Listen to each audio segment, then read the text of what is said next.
Hello everyone, this is Anuja और आज का टॉपिक है अंग्रेज़ों की आर्थिक नीति और उसका प्रभाव। ये topic BA part third year के first paper modern Indian history या आधुनिक भारत का इतिहास से लिया गया है। इस वीडियो में हम अंग्रेज़ों के द्वारा भारत में अपनाई गई आर्थिक नीति और उस नीति का भारतीय अर्थव्यवस्था पर क्या प्रभाव पड़ा, इसके बारे में चर्चा करेंगे।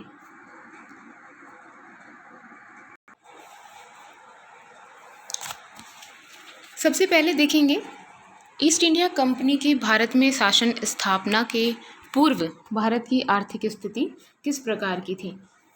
ऐसा माना जाता है कि भारतीय अर्थव्यवस्था जो थी आत्मनिर्भर थी। गांव जो थे वो अपनी आवश्यकता की सभी वस्तुएं जो है स्वयं उत्पादित करते थे और बची हुई वस्तुओं को आदान प्रदान या वस्तु विनिमय के माध्यम से व्यापार भी करते थे।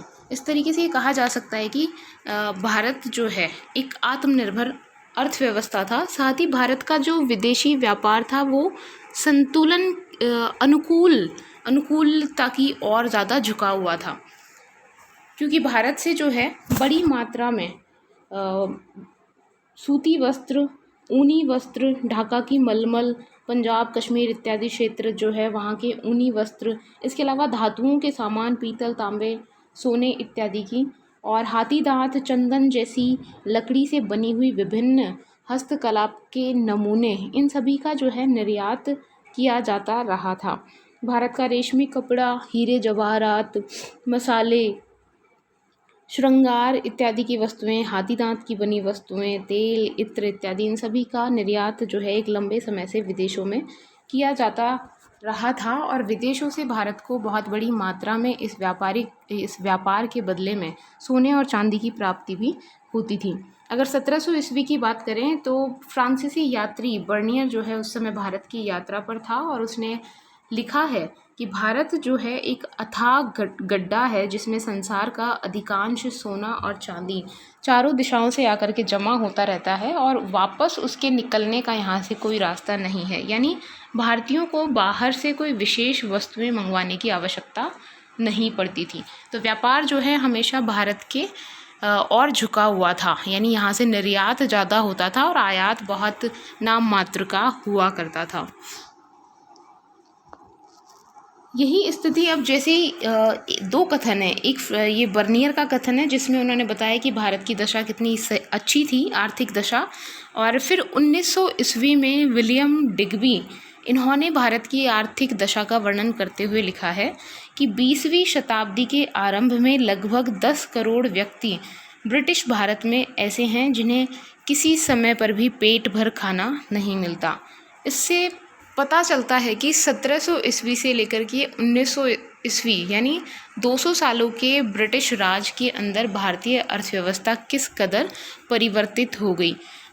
एक ज़माना था जब यहाँ सोने चांदी की बहुतायत थी और एक अब जब लोगों को भरपेट खाना भी प्राप्त नहीं हो रहा था और भुखमरी और गरीबी के हालात बने हुए थे। अंग्रेज़ों की अगर आर्थिक नीति के मुख्य उद्देश्य की बात करें तो हमें पता है कि अंग्रेजी कंपनी जो है ईस्ट इंडिया कंपनी यहाँ एक व्यापारिक कंपनी के रूप में आई थी। उनके उद्देश्य पूर्णतः आर्थिक थे।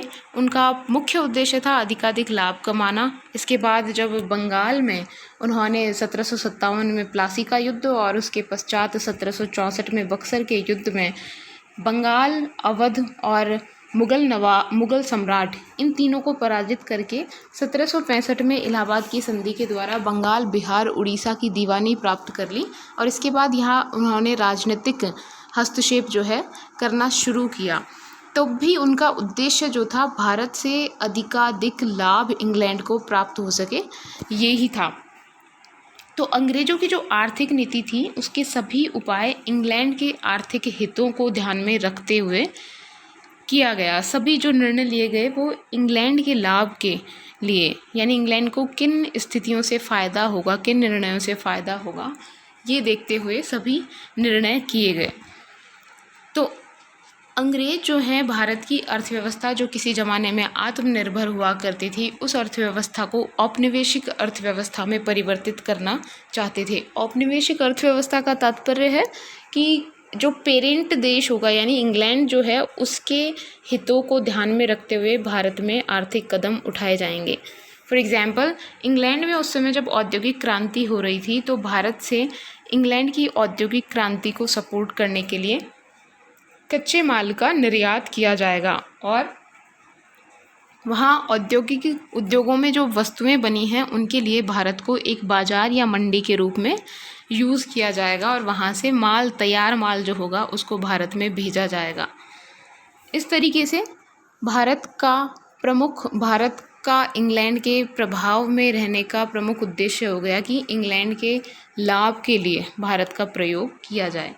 तो अंग्रेज़ों की आर्थिक नीति इंग्लैंड के हितों से प्रभावित थी और ये जो युग शुरू हुआ प्लासी के बाद शुरू हुआ। प्लासी के बाद जो नवाब था उससे जितने भी ईस्ट इंडिया कंपनी के अधिकारी, कर्मचारी और वहाँ बंगाल का गवर्नर हुआ करता था, बहुत से उपहार, भेंटें और रिश्वत तक प्राप्त किया करते थे। 1765 में बंगाल, बिहार, उड़ीसा की दीवानी उन्हें प्राप्त हो गई। बंगाल से जो उन्हें राजस्व प्राप्त होने लगा, भू राजस्व, उसका प्रयोग वो चीन के साथ चीनी और रेशम का जो व्यापार होता था, बाद में अफ़ीम का व्यापार होने लगा, तो ये जो व्यापार हुआ करता था उस व्यापार में उन्होंने उस पूंजी को लगा दिया। यानी बंगाल से जो धन प्राप्त हुआ उससे वस्तुएं खरीद करके चीन को भेजी जाने लगी और चीन से जो वस्तुएं मंगवाई जाती थी उनके बदले में इस धन का प्रयोग किया जाने लगा। दस्तक प्रथा के बारे में अगर बात की जाए तो ये एक मेन रीज़न था बंगाल के नवाब और ईस्ट इंडिया कंपनी के बीच में संघर्ष का। दस्तक एक ऐसा विशेषाधिकार हुआ करता था या प्रमाण पत्र, सर्टिफिकेट मान सकते हैं इसको।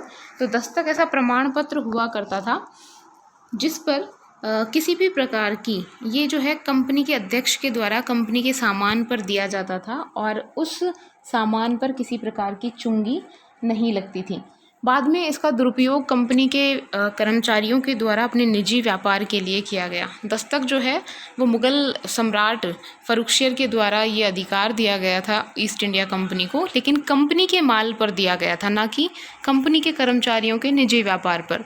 लेकिन बाद में कंपनी के जो व्यापारी थे वो अपने निजी व्यापार की वस्तुओं को भी कंपनी का माल बताकर ही उस पर भी चुंगी नहीं दिया करते थे। तो इस प्रकार इन सब स्थितियों से बहुत सी जो है हानि इन्हें उठानी पड़ रही थी, बंगाल के नवाब को भी और कंपनी के स्वयं के व्यापार को भी नुकसान हो रहा था। बाद में इसी निजी व्यापार को बंद करने के लिए 1773 में जो रेगुलेटिंग एक्ट आया उसके अंदर विशेष आदेश दिए गए। हालांकि ये पूरी तरीके से बंद नहीं हुआ क्योंकि अब ये जो कर्मचारी थे ईस्ट इंडिया कंपनी के वो भारतीय व्यापारियों के नाम पर अपना व्यापार चलाने लगे।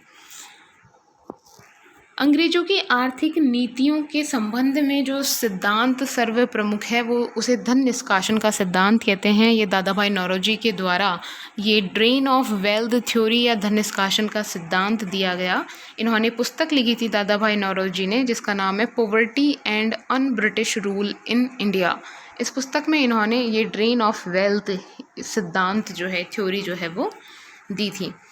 धन निष्कासन का तात्पर्य है कि भारतीय पूंजी यानी भारत से धन और वस्तुएं भारत के बाहर जाना और उसके बदले में भारत को कोई भी लाभ प्राप्त नहीं होना, इसको धन निष्कासन कहेंगे। ये एक तरफा हो गया, यानी एक तरफा पूंजी और एक तरफा वस्तुओं का भारत से बाहर जाना। अगर हम बात करें व्यापार की तो 18वीं शताब्दी में जो इंग्लैंड था उसने ज़्यादातर भारत का सूती वस्त्र और जो भी माल जाता था उस पर रोक लगा दी थी। तो भारत से जो है निर्यात होना बहुत कम हो गया इंग्लैंड को या यूरोप को। इसके अतिरिक्त उन्होंने जब वहाँ 1813 का चार्टर एक्ट आया, उस चार्टर एक्ट में इंग्लैंड के सभी व्यापारी जो थे उनको व्यापार करने की अनुमति प्रदान कर दी गई भारत से, यानी मुक्त व्यापार की प्रथा को शुरू कर दिया। इससे इंग्लैंड के सभी व्यापारियों को भारत से व्यापार करने का मौका मिला। इसी समय इंग्लैंड में औद्योगिक क्रांति हो रही थी, तो वहाँ जो उद्योगों में तैयार माल था वो भारत पहुँचने लगा बड़ी मात्रा में, और भारत से जो है कच्चे माल का निर्यात बहुत ज़्यादा बढ़ गया ताकि इंग्लैंड के उद्योगों में कच्चे माल की आपूर्ति की जा सके। भारत से जो धन का निष्कासन हुआ वो धातु मुद्रा के रूप में यानी सिक्कों के रूप में कम हुआ और वस्तुओं के व्यापार के रूप में ज़्यादा हुआ। किस प्रकार से? जैसे बंगाल में जब कंपनी को भू राजस्व प्राप्त होने लग गया तो वो जो धन प्राप्त हो रहा था भारत से, उसी धन का प्रयोग वस्तुओं को खरीदने के लिए किया जाने लगा अंग्रेज़ों के द्वारा। फिर यहाँ से जो वस्तुएं उन्होंने खरीदी, जैसे कच्चा माल उस पैसे से खरीद लिया और उस कच्चे माल को उन्होंने इंग्लैंड भेज दिया, और इंग्लैंड में उस माल से जो तैयार माल हुआ उसको वापस भारत ले आए और फिर भारत में उस तैयार माल को बेचा। तो फिर से उस माल के बदले में भारतीयों को पैसा देना पड़ा। यानी जिस कच्चे माल के लिए भारतीयों ने स्वयं पैसा दिया था, भू राजस्व और अन्य राजस्व दिया था, उसी पैसे से बनी हुई वस्तुएं उन्हें वापस से खरीदनी पड़ रही हैं। यानी दोहरा धन जो है बाहर जा रहा था। ये एक ऐसा कुचक्र था जिसका कोई अंत नहीं था।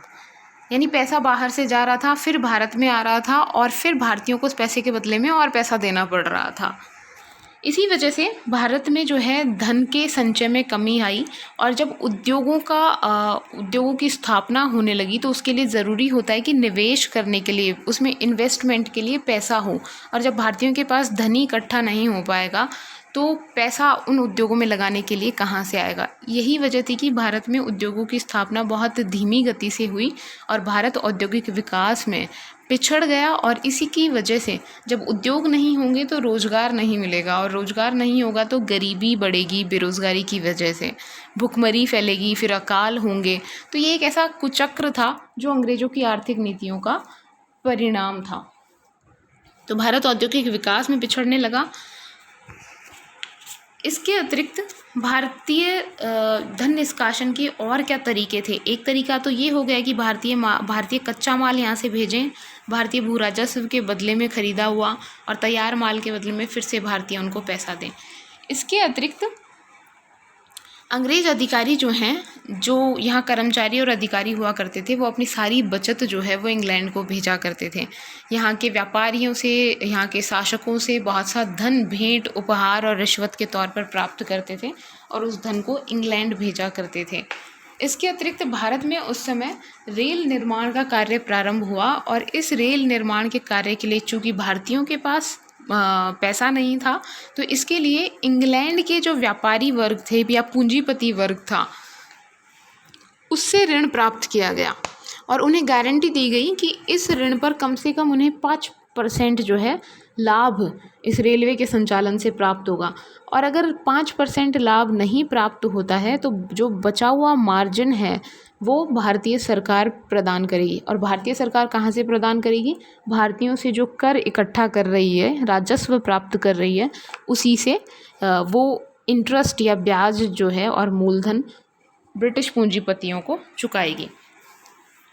तो भारतीयों की जो पूंजी बाहर गई है, वही पूंजी ऋण के रूप में भारत में आ रही है, और उस ऋण के बदले में भारतीयों को ब्याज और देना पड़ रहा है। तो ये भी एक ऐसा चक्र था जिसकी वजह से भारतीय धन जो है देश से बाहर जा रहा था। इसके अतिरिक्त भारतीय नरेशों से जो उपहार भेंट प्राप्त हो रहे थे, वो भी धन निष्कासन का एक माध्यम थे। इंग्लैंड में जो गृह सरकार थी, यानी जो भारत सचिव हुआ करता था, जो भारतीय मामलों की देखरेख करता था इंग्लैंड में रहते हुए, और उसकी सहायता के लिए एक भारत परिषद हुआ करती थी 15 सदस्यीय। तो इस भारत सचिव और भारत परिषद का जितना भी खर्चा होता था, चाहे उनके वेतन भत्ते हों या अन्य किसी प्रकार का खर्च हो, वो सारा खर्च भारत सरकार द्वारा या भारत के द्वारा जो है वहन किया जाता था। तो ये भी धन निष्कासन का एक माध्यम था। जो अंग्रेज कर्मचारी रिटायर होकर के इंग्लैंड चले जाते थे, उनको जो वार्षिक पेंशन प्राप्त होती थी, वो पेंशन भी भारत के द्वारा ही दी जाती थी, और ये इसके माध्यम से भी एक बड़ी मात्रा में जो है भारतीय धन भारत से बाहर जा रहा था। दादा भाई नौरोजी ने इसका वर्णन बहुत सही शब्दों में किया है। उन्होंने कहा है कि भारत का धन भारत से बाहर जाता और फिर वही धन भारत में सार्वजनिक ऋण के रूप में दे दिया जाता, जिसके लिए भारतीयों को और धन ब्याज के रूप में जुटाना पड़ता। तो ये एक प्रकार का विशियस साइकिल था, चक्र था, दुष्चक्र था, जिसे तोड़ना बहुत कठिन काम था। एक एस्टिमेट या कहेंगे कि अनुमानित आकलन किया जाता है कि कितना धन जो है भारत से बाहर जा रहा था। तो दादा भाई नौरोजी और आरसी दत्त जैसे जो राष्ट्रवादी इतिहासकार हुए हैं, भारतीय हुए हैं, उन्होंने एक अनुमान लगाया कि 1883 से 1892 की जो अवधि थी, उन 10 वर्षों में लगभग 359 करोड़ रुपए भारत से बाहर इन सभी माध्यमों से गए, जिनकी चर्चा हम कर चुके हैं पहले। तो ये एक 10 साल का अनुमान था और यहाँ पर अंग्रेज़ों ने जितने साल शासन किया टोटल अगर उसका अंदाज़ा लगाया जाए तो आश्चर्य होगा कि कितना पैसा भारत से बाहर गया।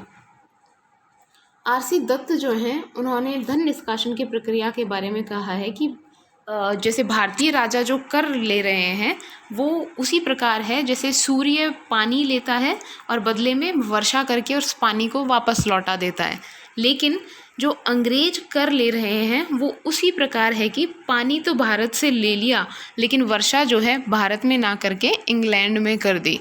तो इसी तरीके से यानी जो पूरा लाभ है भारतीय धन का वो इंग्लैंड को पहुंचाया जा रहा है।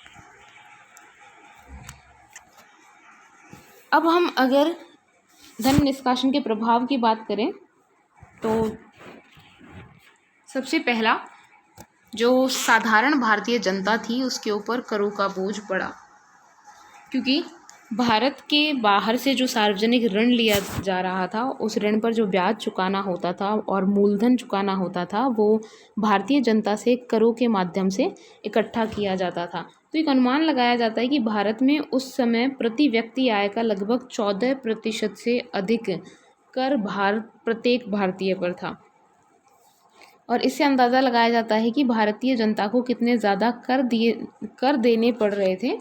और दूसरा नुकसान ये था कि जो कर दिया जा रहा था उस कर का फ़ायदा भारतीयों को नहीं हो रहा था, यानी सरकार कर लेती है और लोक कल्याणकारी कार्यों के लिए खर्च करती है। वर्तमान में ऐसा होता है, जैसे शिक्षा के लिए खर्च कर दिया, हॉस्पिटल्स के लिए खर्च कर दिया, लेकिन उस समय जो भारतीयों से कर लिया जा रहा था उसके बदले में भारतीयों को कोई लाभ नहीं हो रहा था और उस कर का प्रयोग जो है ब्रिटिश पूंजीपतियों से जो ऋण लिया जाता था उसको चुकाने में और उसके ब्याज को चुकाने में उसका प्रयोग किया जा रहा था। दूसरा, पूंजी संचय, भारतीयों के पास धन इकट्ठा नहीं हो रहा था और इसके अभाव में औद्योगिक विकास नहीं हो पा रहा था, जिससे बेरोजगारी बढ़ी, उससे निर्धनता बढ़ी और फिर भुखमरी और अकाल भारत में फैले। देश में निर्धनता बढ़ी क्योंकि लोगों के पास रोजगार नहीं थे। भारतीय जो उद्योग थे वो इंग्लैंड के उद्योगों के द्वारा जो माल तैयार किया जा रहा था मशीनों से, उसके कंपैरिजन में प्रतिस्पर्धा में कंपटीशन में टिक नहीं सके और भारतीयों के माल की कीमत जो होती थी वो ज़्यादा होती थी कंपैरेटिवली इंग्लैंड से जो तैयार माल आता था उसके। इसी वजह से भारतीय व्यापारियों को बहुत अधिक नुकसान हो रहा था अपने व्यापार में। साथ ही भारत का जो सूती वस्त्र उद्योग था वो लंकाशायर और मैनचेस्टर की सूती मिलों से कंपटीशन नहीं कर पाया और हथकरघा और बुनकर जो थे वो बेरोजगार हो गए। ये जो सारे लोग थे जिनके रोजगार छिन गए, ये सब लोग वापस कृषि की ओर लौट गए। कृषि पर जो है वो बोझ बढ़ता गया और प्रत्येक व्यक्ति के लिए उपलब्ध भूमि जो थी वो कम पड़ती गई। इस तरीके से किसान जो थे उनकी अगर बात करें, किसानों का आर्थिक शोषण हुआ। भू राजस्व की जितनी भी पद्धतियाँ या भू राजस्व संबंधी जो भी बंदोबस्त अंग्रेजों के द्वारा किया गया, उन सभी बंदोबस्तों में चाहे स्थायी बंदोबस्त हो या फिर महालवाड़ी बंदोबस्त हो या रैयतवाड़ी बंदोबस्त हो, इन सभी में कर की जो लिमिट थी, कर की जो मात्रा थी वो बहुत अधिक रखी गई और कुछ ऐसी व्यवस्था भी की गई रैयतवाड़ी व्यवस्था इत्यादि में कि नगद कर देना होता था धन के रूप में, न कि उपज के रूप में। तो इससे एक फ़ायदा तो ये हुआ कि कृषि का वाणिज्यीकरण बढ़ा, लेकिन किसानों पर जो था ऋणों का बोझ भी बढ़ता गया क्योंकि उनकी उपज बहुत बार इतनी सफिशिएंट नहीं होती थी कि वो इस राजस्व को नगद के रूप में तुरंत चुका सकें और इसीलिए वो साहूकारों से ऋण लेने लगे, जिसके बदले में साहूकार जो है ऋण पत्र में उनकी जो ज़मीन होती थी उसे गहन गिरवी या रहन जो है वो रख लिया करते थे और जब ये ऋण नहीं चुका पाते थे किसान तो वो भूमि जो है परमानेंटली साहूकार के हाथों में आ जाती थी, उस पर साहूकार का स्वामित्व हो जाता था। तो जो किसान थे भूमिहीन हो गए और भूमिहर मजदूरों के रूप में सामने आए। तो किसानों का बहुत अधिक शोषण जो है इस अंग्रेजी राज के दौरान हुआ। भारत में सार्वजनिक रेलों और अन्य जो सार्वजनिक उद्योग धंधे या उद्योग शुरू हुए, उन सभी में विदेशी पूंजी का निवेश हुआ। और हम पहले डिस्कस कर चुके हैं कि वो उस विदेशी पूंजी के बदले में एक फिक्स लाभ जो है भाई 5% लाभ आपको अपनी पूंजी को भारत में निवेश करने पर प्राप्त होगा। ऐसी कंडीशन जो है ब्रिटिश सरकार यहाँ की थी, उसने ब्रिटिश पूंजीपतियों को दी और उस पूंजी के बदले में भारतीयों को ब्याज और मूलधन दोनों चुकाने पड़े। इससे भी भारतीयों को बहुत अधिक आर्थिक नुकसान हुआ। ब्रिटेन की जो व्यापारिक नीतियां थीं, उनकी वजह से भारतीय जो व्यापारी थे उनके सामने नहीं टिक पाए और इंग्लैंड में जो बना माल था उससे भारतीय व्यापारियों को यहाँ प्रतियोगिता करनी पड़ी। और इस प्रतियोगिता में भारतीय जो है क्योंकि कोई स्थान नहीं रखते थे, क्योंकि इंग्लैंड से बना माल बहुत सस्ता होता था, इसीलिए भारतीयों को भी बहुत कम कीमत पर अपना माल बेचना पड़ा, जिससे उन्हें कोई लाभ नहीं हुआ, बहुत अधिक हानि उठानी पड़ी। तो भारतीय व्यापारियों पर भी अंग्रेज़ों की आर्थिक नीतियों का प्रतिकूल प्रभाव पड़ा। इन शॉर्ट कह सकते हैं कि भारतीय अर्थव्यवस्था जो थी अंग्रेज़ों की नीतियों के परिणाम स्वरूप एक औपनिवेशिक अर्थव्यवस्था में रूपांतरित हो गई, जिसका प्रमुख उद्देश्य इंग्लैंड के हितों के लिए कार्य करना था, जिससे भारत में एक गहरा आर्थिक संकट उत्पन्न हो गया। एक इनडायरेक्ट प्रभाव भी कह सकते हैं, जैसे धन निष्कासन का जो सिद्धांत था उसके दादा भाई नौरोजी के उसके प्रतिपादन के पश्चात भारतीय जो राष्ट्रवादी थे उनके सामने अंग्रेज़ों की आर्थिक नीतियों का एक सच्चा चेहरा सामने दिखाई देने लगा और भारतीय जो है इससे बहुत अधिक प्रभावित हुए। और भारतीय राष्ट्रीय आंदोलन जो है उसको भी एक सपोर्ट सिस्टम या कहेंगे कि उसको प्रेरित किया इस धन निष्कासन के सिद्धांत और अंग्रेज़ों की आर्थिक नीतियों के भारतीय अर्थव्यवस्था पर हुए विपरीत प्रभाव ने।